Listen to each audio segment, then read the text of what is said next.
Ya hemos analizado que el Reino Unido se industrializó gracias a medidas proteccionistas y que Estados Unidos precisamente se independizó del Reino Unido para poder aplicar este tipo de medidas y que también cobró pues mucho desarrollo económico gracias a esto. Ahora lo que vamos a hacer es abordar una cuestión que ha quedado pendiente volviendo al continente europeo, que es en qué momento el Reino Unido pasó de ser la economía más proteccionista del mundo y con diferencia, que es lo que permitió pues ese desarrollo económico e industrial tan importante que ya hemos analizado, a ser la economía más librecambista de todas, es decir, una economía que hacía exactamente lo contrario de lo que había logrado en un primer momento, ¿no? Medidas liberales, es decir, bueno, quitamos aranceles, quitamos subvenciones, quitamos bonificaciones, y decir que se volviese la economía más libre o librecambista del mundo no quiere decir que diesen una vuelta completa, ¿no? Le dieran la vuelta al calcetín por completo, pero sí que estuvieron pues en unos estándares más bajos que los de economía de su entorno, ¿no? Sobre todo de su entorno, por lo que veréis a continuación.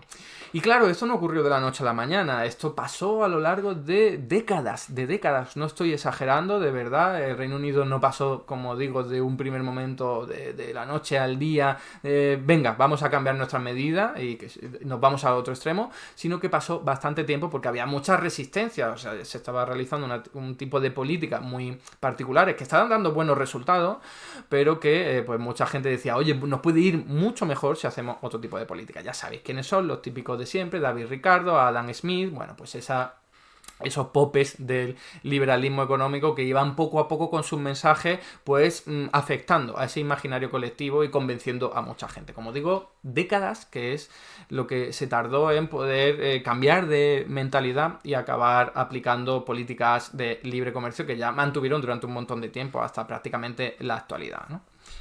Vamos a ello. Vamos a comenzar con el contexto histórico y geográfico porque nos situamos en Europa en 1815 y tenemos que entender que acaban de terminar las guerras napoleónicas. Es un buen momento porque hay más estabilidad política, entre otras cosas. Los años anteriores habían sido un caos, desde la Revolución Francesa hasta las guerras napoleónicas, y en 1815 ya hay una calma, hay una cierta estabilidad que nos permite pues poner aquí el punto de partida, ¿no? En el Reino Unido, ¿cómo se encuentra la situación en términos económicos? Porque ya en términos políticos y geopolíticos pues no hace falta que me meta mucho. Aquí tenéis un mapita por si os interesa. Estamos hablando ya de reinos consolidados como el de Francia, España, Reino Unido, el Imperio Ruso, el Imperio Austriaco, el Imperio Otomano. Fijaos todo lo que alberga. Y bueno, tendríamos al Reino de Prusia, perdón, con esa conglomeración alemana o germánica. Y bueno, ese es el contexto político. Vamos a ver qué ocurre con la economía. Os traigo de nuevo los datos de Madison con este grafiquito, 1815, por supuesto China e India con muchísima población son economías mucho más grandes que el resto, y tendremos en tercera posición a Francia y en cuarta posición a Reino Unido, ya luego después lo que sería Italia, lo que sería Rusia, etcétera, ¿no? Pero eso sí, en términos de PIB per cápita o riqueza por persona, pues desde luego China e India no están en las primeras posiciones, ni muchísimo menos, sino que está, como ahí podéis ver a la derecha del gráfico, pues están los Países Bajos, ¿vale? Esa zona del Benelux, básicamente. Luego el Reino Unido de Gran Bretaña, incluyendo a Irlanda, no lo perdamos de vista, estamos en 1815. Y luego Suiza, ¿vale? Que ya hemos comentado en alguna otra ocasión que fueron las regiones que primero se industrializaron de todo el continente europeo y en general de todo el mundo, ¿no? De hecho, el Reino Unido, y esto ya lo comentamos en el último vídeo que hablábamos sobre el Reino Unido y qué es lo que había logrado, bueno, en 1820 tenemos que se sitúa con la tasa media de aranceles de importación más alta del mundo, con diferencia. Estamos hablando de que el Reino Unido tenía entre el 45 y el 55% de tasa media de aranceles. También es importante recordar, lo digo siempre, los aranceles no es la única medida que nos permite hablar de proteccionismo, pero sí que es uno de los más importantes. Recordad subsidios, todo lo que tiene que ver con protección frente frente a la inversión extranjera directa, de la que hablamos en el vídeo pasado. Y bueno, tenemos en comparación a Francia, que tiene un 20%, que no está nada mal, pero fijaos que es menos de la mitad de los aranceles promedio que tiene el Reino Unido.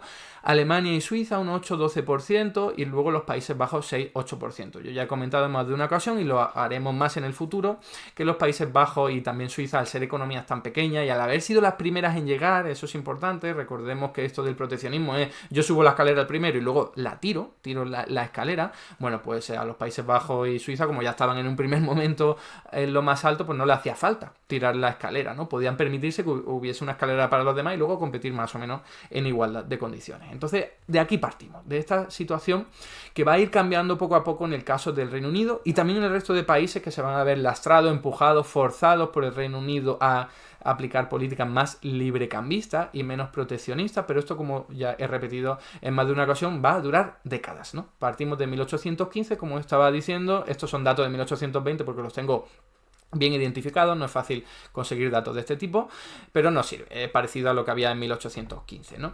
Entonces, ¿cuál ha sido el hito político más importante para entender este cambio de mentalidad en el Reino Unido? Pues sin ninguna duda, las leyes de cereales de 1815, ¿no? O Corn Laws, por si os suena más en inglés, o algunos lo llaman incluso leyes del maíz, porque en aquella época llamaban maíz prácticamente a casi todos los cereales.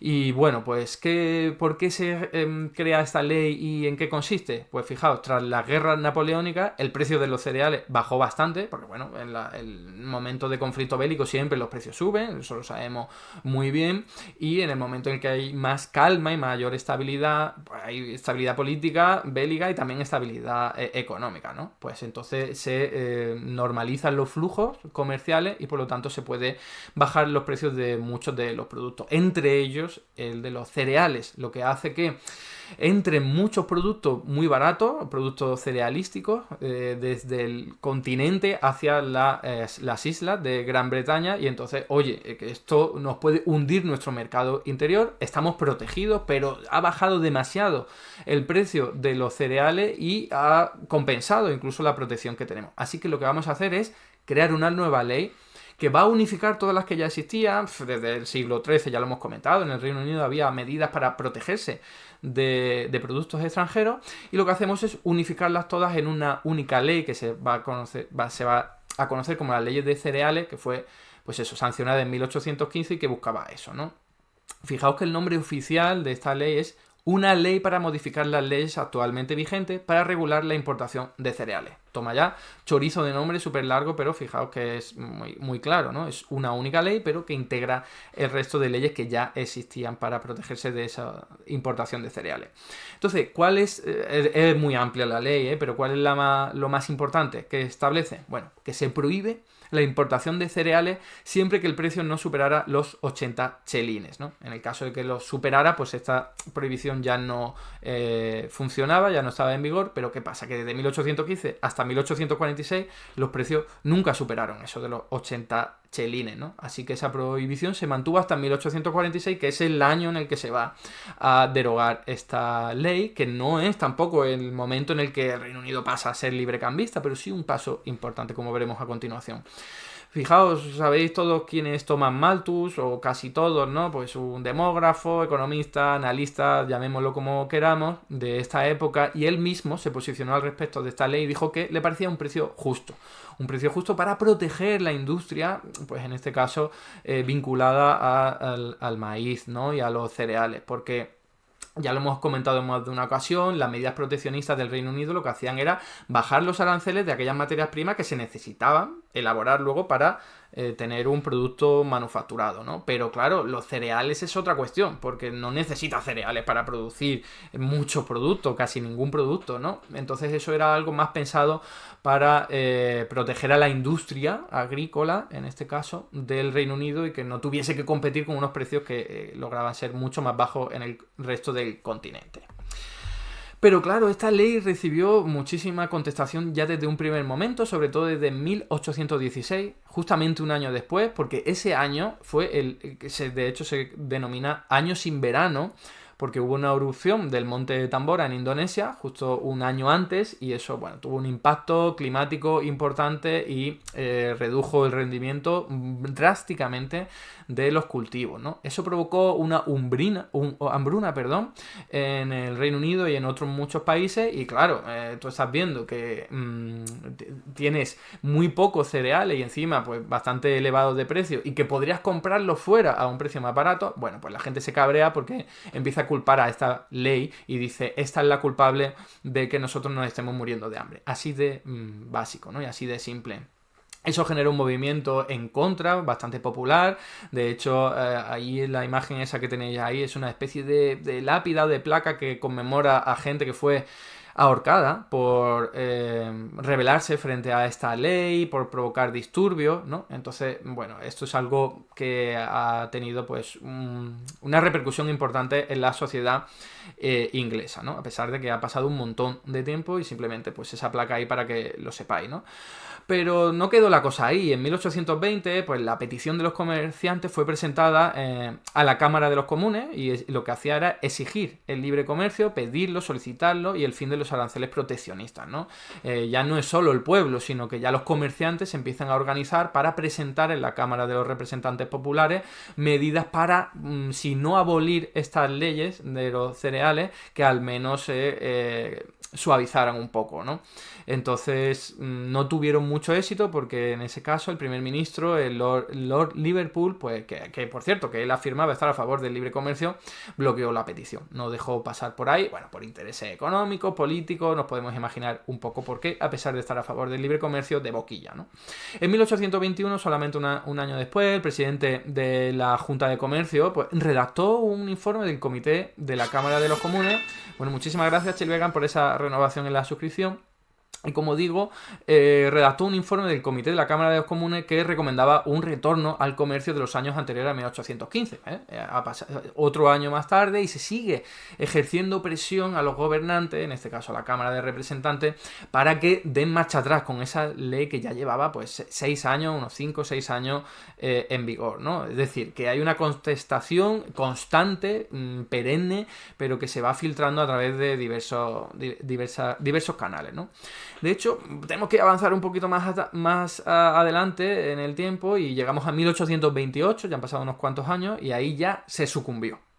Levemente, solamente, pero se sucumbió a esta presión y se aceptó una escala móvil para determinar el precio máximo. Eso de los 80 chelines de los que he hablado, oye, si supera 80 chelines se acabó la prohibición. Bueno, pues ahora lo que se hace es, vamos a baremar esto para que sea más flexible y en algunos casos no tiene por qué ser 80 chelines, ¿no? Se suaviza esta restricción, pero desde luego que la ley sigue vigente, ¿no?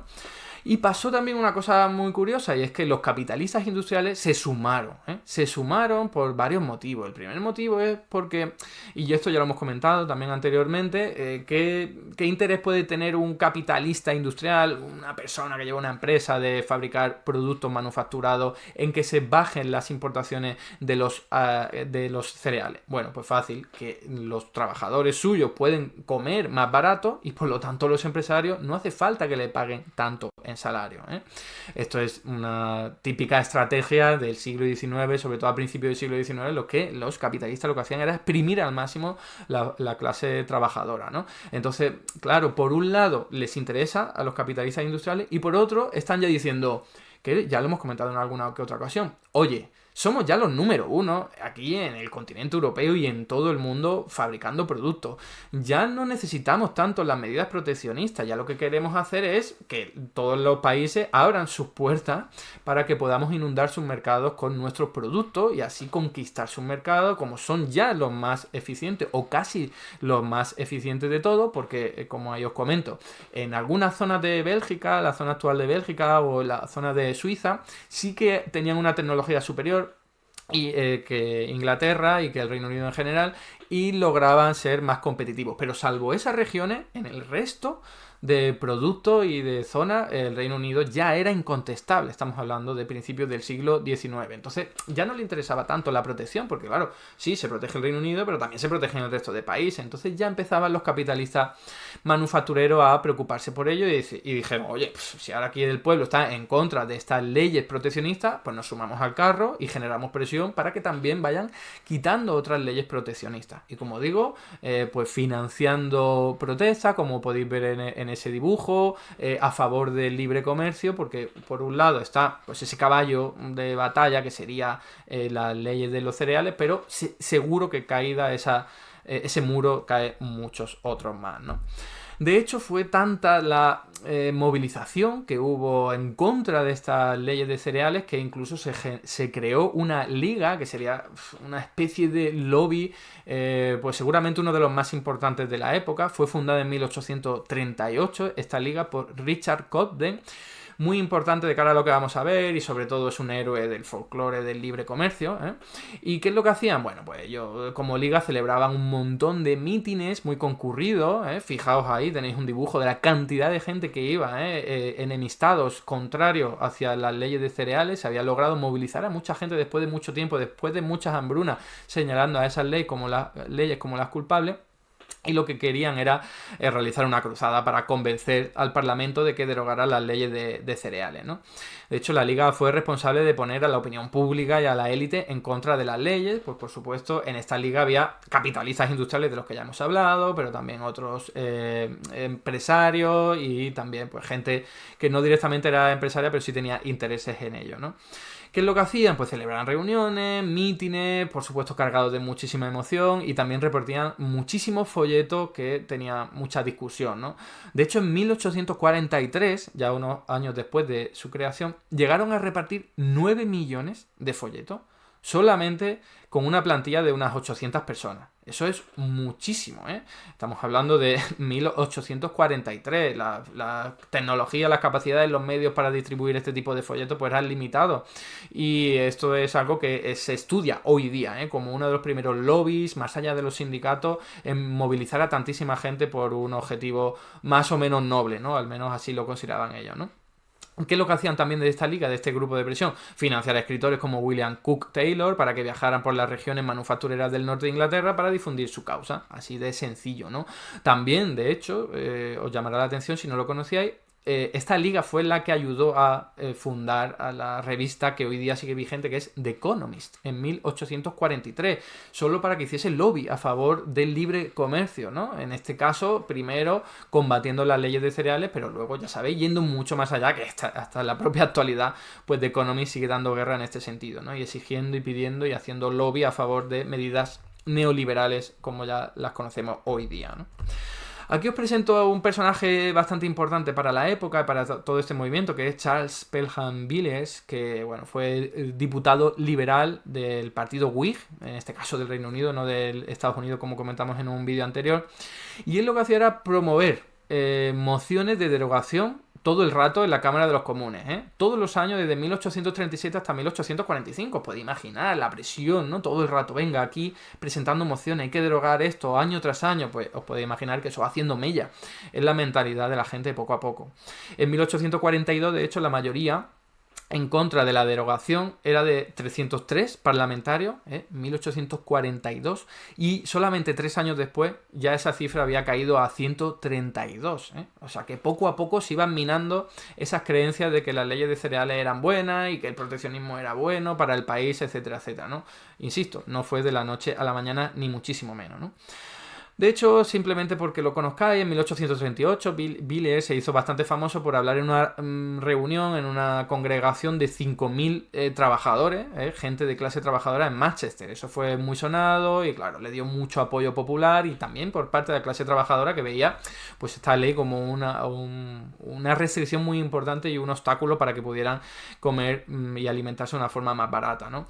En 1840, bajo su propia dirección de Villiers, el Comité de Derechos de Importación publicó un libro azul que examinaba los efectos de las leyes de cereales, ¿no? Es decir, más presión. Aquí ahora con documentos oficiales que echan leña al fuego y cargan contra esas leyes de cereales.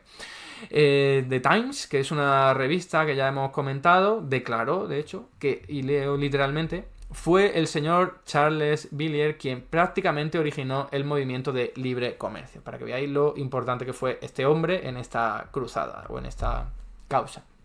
Pero hay otro hombre que fue incluso más o igual de importante, que fue Robert Peel. Robert Peel era un diputado del Partido Conservador en el Reino Unido. o sea, era diferente del partido Whig, pero en las elecciones de 1841 ya se convirtió en primer ministro, ¿eh? Y también en ese mismo año, Richard Cobden, este que ayudó a fundar la Liga Antileyes de Cereales, fue elegido diputado por primera vez. Y no es por casualidad que fuera en 1841, ya sea muchos años pues dando R que R con este tema.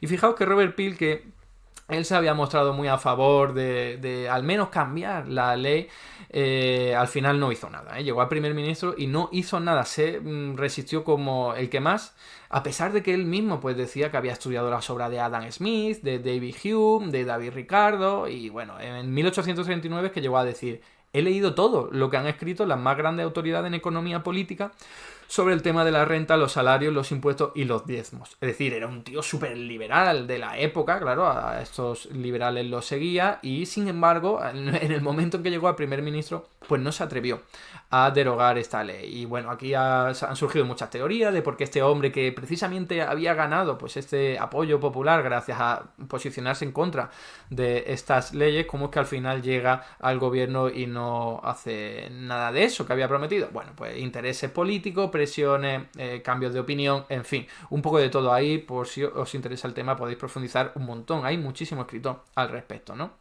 Entonces, desde 1837 hasta 1845 votó en contra de la derogación, en cada uno de esos años. Y en 1842, eso sí, en respuesta al libro azul de Villiers, Peel ofreció una concesión modificando la escala móvil. Es decir, no la derogó en ningún momento, lo bloqueó en todo momento, pero sí que de nuevo la relajó un poquito más. Ya la habían relajado en años anteriores, bueno, pues en 1842 vuelven a relajar estas leyes. Un poquito se va suavizando, se va derrumbando poco a poco, ¿no? Hasta que llega la derogación. Pero claro, la derogación no llega por la cara ni por un desgaste progresivo como hemos estado viendo, sino que ocurre algo muy importante y es de nuevo una hambruna. Hambruna muy importante, sobre todo por lo que ocurrió en Irlanda. Creo que los que conozcáis un poco de historia estáis bastante informados al respecto. La gran hambruna de Irlanda se conoce por culpa de este sometimiento en buena medida al Imperio Británico. Murió muchísima gente y entonces pues ya fue la mecha, ¿no? O sea, la gota que colmó el vaso directamente en 1845, frente a tanta hambruna, tanta gente cabreada, ya el primer ministro Peel pidió la derogación él mismo, a pesar de que todavía su partido, el Partido Conservador, se oponía, ¿eh? Todavía se oponía, y podemos entender que en el Partido Conservador había mucha gente terrateniente con muchos intereses de proteger su industria agraria, ¿no? Vinculada con los cereales. Entonces, eso fue lo que lo explicó. O sea, te habían preparado el terreno, evidentemente, durante décadas, pero lo que dio el pistoletazo de salida, sin ninguna duda, fue esta gran hambruna, ¿no? de finales de 1845, por esas malas cosechas. Y por ese reparto tan injusto y tan desigual en el Reino Unido. Y bueno, tenemos que avanzar hasta... O sea, ¿cuándo fue la derogación concretamente? El 15 de mayo de 1846. Los miembros del Parlamento votaron por 327 votos contra 229 para derogar las leyes de cereales, ¿no? Ese año en el que ya estaba ahí la gran hambruna pues afectando muchísimo, pues se debilitaron y lograron derogarla. Fijaos que incluso con un montón de votos en contra, de 229 votos en contra todavía, ¿no? Y fijaos, aunque la derogación de estas leyes fue, por supuesto, súper simbólico, súper simbólico, era la bandera de los propios liberales en esta época, la abolición de la mayor parte de los aranceles tuvo que esperar bastante, porque estamos hablando de 1846 y hasta 1860 no podemos hablar ya de cuando se retira la mayor parte de los aranceles para el resto de productos, ¿no? Cuando de verdad el Reino Unido se hace una economía librecambista y empieza a derrumbar todas o casi todas sus medidas proteccionistas, ¿no? Aquí os traigo simplemente un texto como anécdota, como curiosidad, para que entendáis lo importante que es Robert Peel por un lado y también Richard Cobden por otro, para esta leyenda o este mito en el que incurren todos los economistas liberales, ¿no? De hecho, uno de los economistas liberales más famosos de la actualidad, que es Bhagwati, quizás os suene, él en uno de sus libros puso directamente esta viñeta que es de este año, de 1846, cuando se derogó las leyes, y que podéis ver que ese hombre que va arrastrando al chiquillo, pues sería, bueno, es una caricatura, pero no es un chiquillo, porque el hombre es precisamente Richard Cobden, ese que fundó la Liga de la Ley Anti-Leyes Cereales, y el otro es Robert Peel, el primer ministro, que al final sucumbió y al final pues dio su brazo a torcer, ¿no? Y él mismo dijo, en el mismo momento de la derogación, y leo literalmente: pero, señor, hay un nombre que debería asociarse con el éxito de estas medidas. No es el nombre del noble lord, el miembro por Londres, ni tampoco es mi nombre. Señor, el nombre que debería estar asociado y que estará asociado con el éxito de estas medidas es el nombre de un hombre que, actuando, creo, por motivos puros y desinteresados, ha defendido su causa con incansable energía y mediante llamamientos a la razón, expresada por una elocuencia tanto más admirable porque no fue afectada ni adornada. El nombre que debería y será asociado con el éxito de estas medidas es el nombre de Richard Cobden. Sin escrúpulo, señor presidente, le atribuyo el éxito de estas medidas. Toma ya, ¿no? O sea, ese reconocimiento bestial por parte del primer ministro a simplemente uno de los diputados de un partido político rival. Por eso es tan legendario este hombre para los economistas liberales. Y vamos a ir terminando explicando un poco, bueno, dando unos cuantos datos para que entendamos qué ocurrió a partir de entonces. Y también hablando ligeramente de otros países, que ya a partir de ahora, de esta serie, vamos a hablar de otros países, no nos vamos a detener siempre en el Reino Unido. Entonces, fijaos, 1846, como digo, la derogación, y podéis ver que este gráfico, que ya lo he enseñado en alguna otra ocasión, revela y muestra el promedio de aranceles para tres países: el Reino Unido, Estados Unidos y Francia. La del Reino Unido es la línea discontinua. Y podéis ver que para los años 1840 está muy por encima del resto, muy por encima de Francia, bastante por encima de Estados Unidos. Y en 1846 va bajando, gracias a esta derogación, y va bajando hasta que ya en torno a 1860, fijaos que el arancel promedio está por debajo del 10% y ya está casi cerca del 5%, del 4% para 1880, ¿no? Que acaba siendo el arancel promedio más bajo de todo. Fijaos que Francia pues está ahí un poquito por encima, también bajando, y tenemos la otra parte, la contrapartida, que ya la hemos analizado, esa época, que es cuando Estados Unidos rompe, ¿no?, después de esa guerra civil que tienen, y empiezan a protegerse a muerte con unos aranceles tremendos por encima de los que había tenido incluso el Reino Unido. El país más proteccionista de todo lo de la historia ha sido Estados Unidos, no lo podemos perder de vista. El Reino Unido fue uno de los más importantes en un primer lugar, pero quien más se protegió, y ya lo hemos analizado, no quiero insistir en ello, fue Estados Unidos, y en este gráfico se ve muy bien cómo desde 1860 1870, que ya están las economías europeas pues adoptando el libre comercio en sus políticas, Estados Unidos va en dirección contraria. Y vamos a entender ahora por qué ocurre esto, ¿no? Lo primero que hay que tener en cuenta es que muchos analistas señalan que no solo los capitalistas industriales y otro tipo de analistas como Robert Peel o Cobden estaban queriendo derogar la ley derogar la ley de los cereales por una cuestión simplemente de que la gente pueda alimentarse más barato, sino que había también intereses ocultos, intereses perversos, como lo que he dicho también de los empresarios manufactureros, que, oye, que a mis trabajadores les sale ahora más barato alimentarse, pues yo le bajo los salarios, ¿no? Pero como digo, también creen muchos historiadores que fue un acto de imperialismo por parte del Reino Unido, de libre comercio, que buscaba detener, leo literalmente, detener el movimiento hacia la industrialización del continente, aumentando el mercado para la producción agrícola y materiales primarios. Es decir, empujar al continente europeo a especializarse en el sector agrario.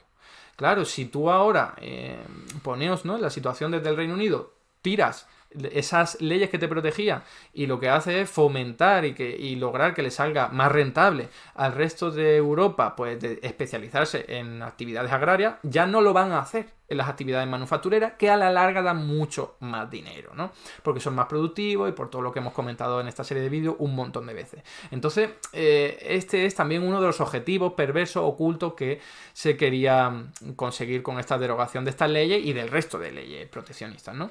De hecho, el mismo Richard Cobden, del que acabamos de hablar, ¿vale?, ese héroe del libre comercio, argumentó que sin dichas leyes, y leo literalmente, seguro que el sistema fabril no se hubiera desarrollado en América y Alemania. seguro que no habría florecido tampoco como lo ha hecho en esos estados y en Francia, Bélgica y Suiza, sin el acicate del botín que la comida cara del artesano británico ha ofrecido al trabajador alimentado barato de las manufacturas de esos países.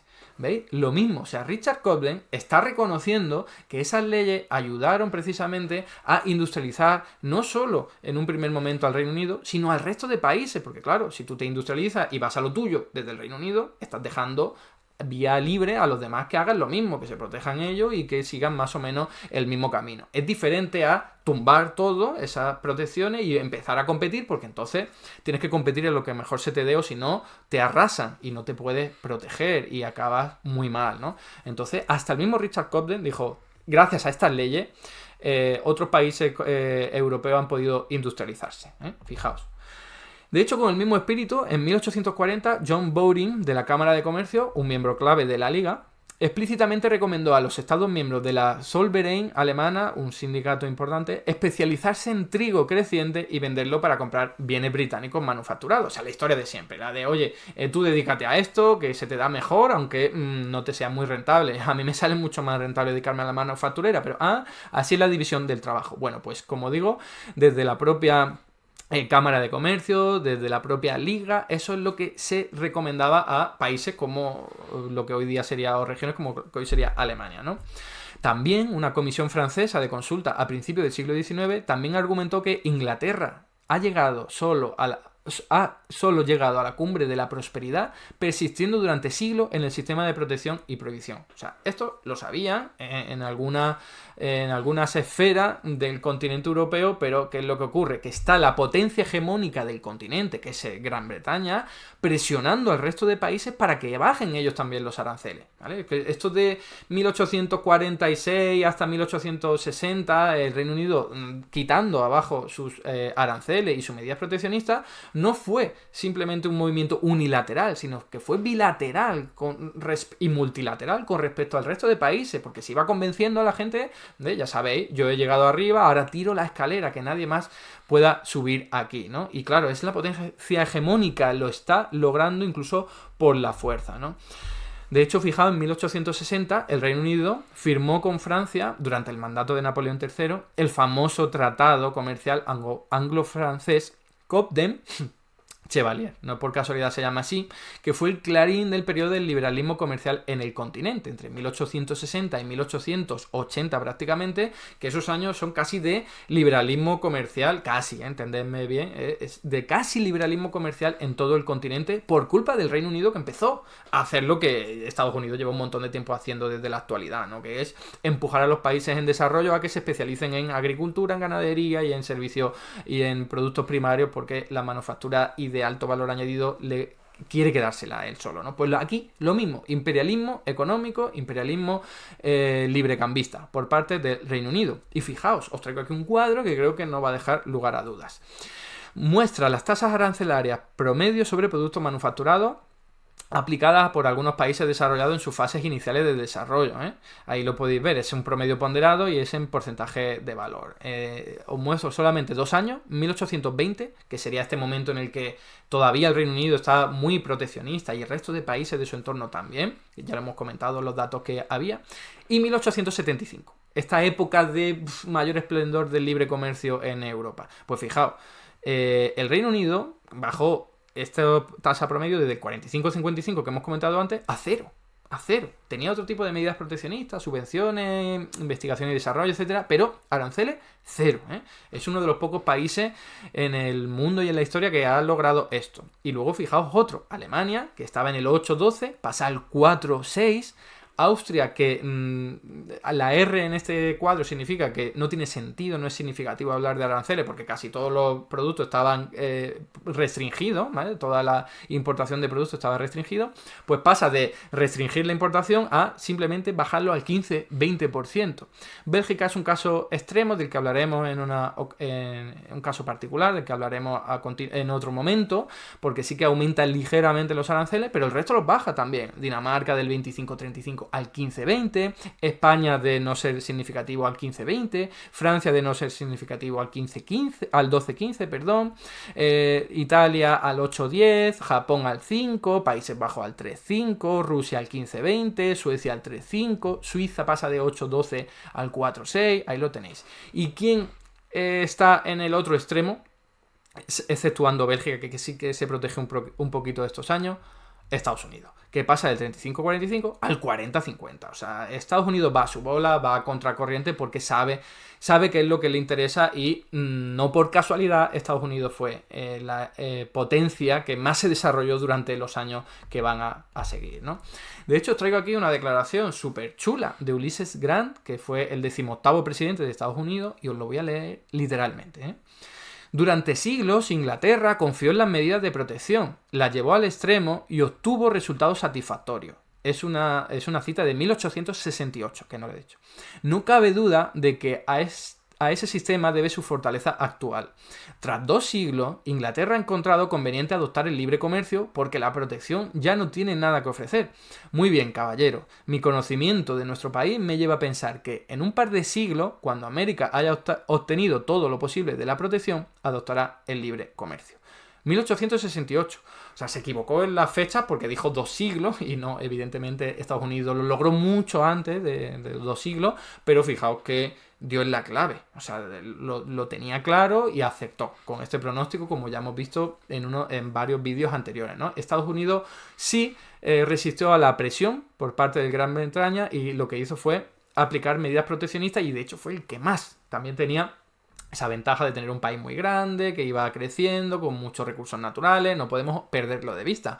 Pero claro, es que el resto de países que estaban dependiendo del Reino Unido, estaban de alguna forma sometidos a la potencia económica, militar y tecnológica del Reino Unido, pues acabaron bajando sus aranceles y teniendo problemas, que es algo sobre lo que hablaremos en vídeos posteriores. Aquí simplemente para terminar, pues os muestro cómo en 1863, en estos años ya de libre comercio, sobre todo para el Reino Unido, pero también para Europa, Estados Unidos adelanta por primera vez al Reino Unido. Y no es casualidad. No lo adelanta en términos de Producto Interior Bruto per cápita, ¿vale? Y eso es importante. Pero sí como economía que va creciendo y que se va desarrollando, cuidado que en 1863 ya Estados Unidos supera al Reino Unido. Habría que esperar hasta la Primera Guerra Mundial para que lo superara en PIB per cápita. Pero el crecimiento a partir de entonces de Estados Unidos en comparación con el resto de países es asombroso. Y en buena medida tiene que ver con las medidas proteccionistas que he comentado. Porque fueron la receta que utilizó pues precisamente la región del Reino Unido para superar primero a los Países Bajos, luego a Suiza y luego pues, ser la potencia económica y tecnológica número 1 del continente europeo. Y como digo, pues en los próximos vídeos iremos abordando también qué es lo que ocurrió con todos estos países. No con todos, pero sí con buena parte de ellos. Hasta aquí el vídeo de hoy. Muchas gracias por estar ahí y si te ha resultado interesante, no dudes en comentar, darle like y compartir, que la teoría económica dominante no se combate sola.